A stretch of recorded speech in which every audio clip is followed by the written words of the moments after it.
Hi guys and welcome back to ThinkPad Thinks, the show where I review everything about my ThinkPad x200 because I am trying to distract myself from the panic attack I'm currently having.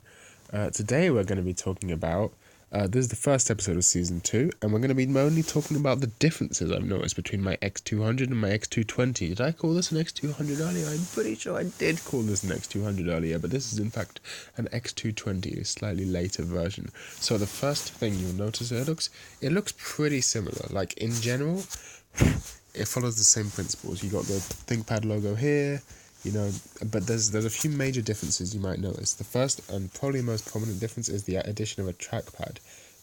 I originally wasn't sure about the trackpad and ThinkPoint combo, but the thing is that so this computer actually has, you know what? I'm gonna make a whole episode about this, but this computer actually has 4 mouse buttons. Actually, 5, maybe even 6. There might be one I haven't discovered yet, but 2 sets of mouse buttons, right? You got your ones for when you're using your main ones, your primary ones, right? These ones for when you're using the ThinkPad track point, right? Because that's where your thumb generally rests. And this is what I use 90% of the time, which is they're also the better ones. However, there is also a second set of mouse buttons, which are sort of like not very obvious, that if you press down on here, you can actually use these as mouse buttons, right? And in fact, and this doesn't really count, but if you tap like this, if you're using it and you tap, I've definitely noticed this happen, so don't just stop working on me now. Well, whatever, there you go, it sort of worked. You can't really tell because I don't have anything selected.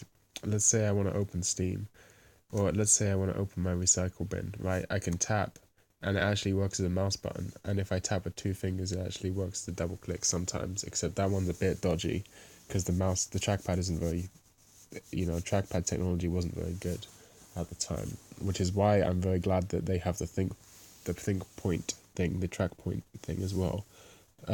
So that's one major difference, is this trackpad. I will go into more detail about the trackpad in a future episode. This is just a cursory overview.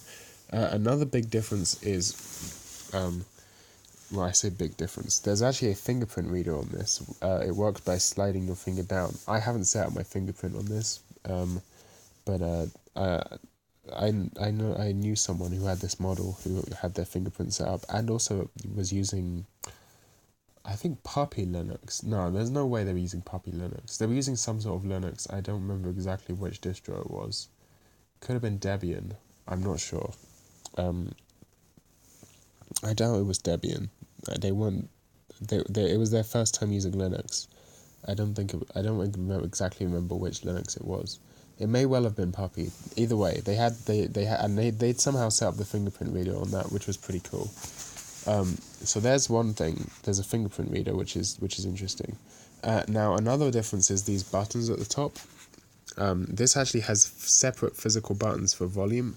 If I remember correctly, the old one just had those as function buttons. I might be wrong in that though. I should actually get the other ThinkPad out to compare. Let me turn the light on here. You can just simply view some computer noise stuff, which I will just play. コンペってこと？おお、表紙になったら郊外の人にも見られるんだよね。いやいや、そんなもんじゃないよ。Here we go. Fuck. Here's my, at this point, quite dirty old ThinkPad. Oh, here's another thing. This is actually one of the, this one is probably the biggest thing I don't like about this x220. Is one of my favorite things about this ThinkPad is how many weird movable bits it has that it doesn't need. For example, this one, it actually is quite useful. That it's kind of broken because I've been not treating this one very well since it broke. But like, the screen locks down, right, and you have to press this button to open it, which is really nice. But my favorite thing about this computer, which was going to be an episode of ThinkPad Thinks, is there was going to be a whole episode about this thing. I have no idea what it is. But it's just a little thing that goes in and out, and I would literally just sit there pressing it in and out while I was using the computer, and same flicking this over and over and stuff like that. But yeah, so as you can see, here's another. So this is something. So the volume buttons on this computer, they're different. They feel different. They're shaped different. Like they're all different. And the Think Vantage button as well. And even the power button is different. Whereas on this one, the volume buttons are quite different. I actually think I prefer the ones here. I think they feel quite significantly better on this ThinkPad. And no one ever uses the Think Vantage button. However, wait a minute though, because there's a very important thing. I am completely willing to overlook the difference in button quality or satisfaction in pressing, because this comes with, firstly, a more obviously separate mute button. Sometimes I press the mute button by mistake or something. This one, the mute button is completely separate, but very importantly, a physical... How clearly can you see that? A physical button for muting your microphone. Like, you press that, it has a light that comes on and everything, and that mutes the microphone completely. Great. In fact, I might just leave that on because no one needs to hear me. There's a lot of minor differences in terms of like setup. For example, one thing that I kind of miss from the x200 is all of these lights here. There's a vast array of lights which tell you a lot of really useful stuff. The most useful one being whether it's charging and how low the battery is and stuff like that. Whereas this one seems to only really have the Wi-Fi one and whatever this is, which I've never been able to figure that one out, and nothing else. Mostly the thing I miss the most is the battery, like the thing that tells you if it's plugged in properly, because that's just, it's quite useful. But more changes. So here's this one I quite like. Change is the escape and delete buttons are non-standard sizes. They're twice as tall as the normal FN row, the normal F row keys, which is very useful because you're going to be pressing escape a lot more than you're going to be pressing F1, and you're going to be pressing delete a lot more than you're going to be pressing insert, right? So these ones being big is really useful, even though they're quite out of the way. I press escape all the fucking time, and it's really nice having a big chunky button there instead of this little tiny button up here. I definitely appreciate that as an idea. That's great. I think that's mainly it for differences. We have basically the same everything else. Yeah, everything else seems to be pretty much like those are the major differences in the outside. There's obviously other differences on the inside, in the specs and whatever. But oh, of course, there's a camera on this one. There isn't a camera on this one. I actually made a mistake in one of my ThinkPad Thinks. I said that there was no webcams that were this thin.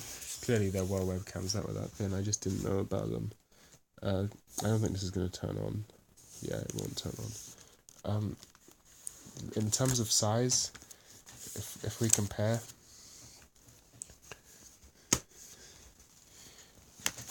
this x220 is slightly bigger, very slightly bigger. But that's like almost imperceptible difference. And it actually, wow, I never noticed that. It turns out there's actually lights on the outside of the computer that tell you about the battery. That's fucking sick. I didn't even know that. I mean, it's not a very... yeah, that makes some sense, I guess. I would rather have them on the inside. But I'm glad there's lights on the outside, because there's lights on the outside here. Except it doesn't have the plugged-in light like this one, which is the most useful one. Oh yeah, here's what I think. I don't have any proof of this yet because I haven't used it for long enough. But one of the main problems with this ThinkPad is the hinges. This is like, there's basically no fix for this. Everyone reports it, that the screen, look at this. Just over repeated use, like the screen sort of starts to wobble, the hinges get loose, which may not seem like such a big deal, but it's really annoying. Like, it's actually, it may not look too drastic, but it actually is quite drastic. And I don't know this for sure, but if you look at the size of these hinges compared to the size of these hinges, it looks like that might be something like more sturdy to fix that problem, which is something I really appreciate. Yeah, hopefully that's what that is. Also, I'm pretty sure, here's another major change. So caps lock, yes, I was correct. So the caps lock light used to be one of these lights here, and this was the caps lock key. Whereas on this computer, there's no light for the caps lock on the bottom. Instead, the actual light is on the actual caps lock key. Much like my 2018 MacBook has a caps lock on the actual caps lock key. And that's quite nice. So another thing, so basically a lot of these lights have been moved. So for example, the mute button has a light on it, and the mute mic button has a light on it, which is quite nice. It tells you that it's active and stuff. And obviously, it's very nice to be able to see that you have the caps lock key on, even in the dark. And yes, let me show you that even if you have it in the dark with the Think light on, the caps lock key light still shows up very clearly because it's like bright green, and so do all of these other ones because they're bright orange. I think that's a very good design choice. I think that's it for the major differences really between these two computers from an outside way. I mean, there's some vagaries, like a different placement of logos and stuff like that. But I think that's most of the important stuff that I've been noticing immediately. That's most of what I've noticed immediately, pointed out there. Unless there's something else that I haven't really noticed. There might well be. There might well be something else I haven't really noticed. It still makes the same noise though. Listen to this. Same exact noise. I recognize it because it's the first two notes of Green Hill Zone. Which is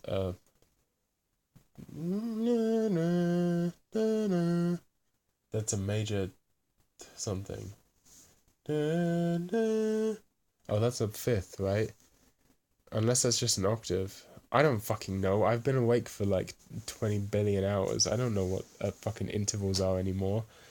Listen up, you little piss baby. Also, here's one thing I've noticed. Oh, here, something actually important I noticed. Like a big improvement. Look at this. I turned the screen brightness all the way down. It's hard to see because of all the banding. But look, this actual backlight affects the whole screen. You don't know how great that is. On this ThinkPad, the backlight is like offset. So as you turn the screen brightness down, half the screen gets basically unreadable, and the other half of the screen stays like lit. I don't remember which way around it was, but basically it's like the backlight comes from one corner or something. So that's really annoying, and I'm really glad they fixed that with this. The screen is significantly better, even if it's not like, yeah, the screen on this computer is not great. I'm actually thinking, this may be stupid, but I'm actually considering lowering the what's the word? Resolution on this screen. I'm considering lowering the resolution on this screen by a little bit, because I'm hoping it'll make it run I don't know if it actually will, but I'm thinking maybe it'll make it run a little faster. But also, I just like low resolution displays. Like, I don't really do anything that requires HD graphics. I'm not going to be playing the only reason that I need HD graphics is for Counter-Strike, and not because I like the pretty colors. I have everything turned to minimal. It's just so that you can see people far away, because pixels. And I'm not going to be playing Counter-Strike on this computer, so it doesn't really matter if it's a low resolution. But yeah, I think that's all the differences, so I'm going to see you in the next episode of ThinkPad Thinks.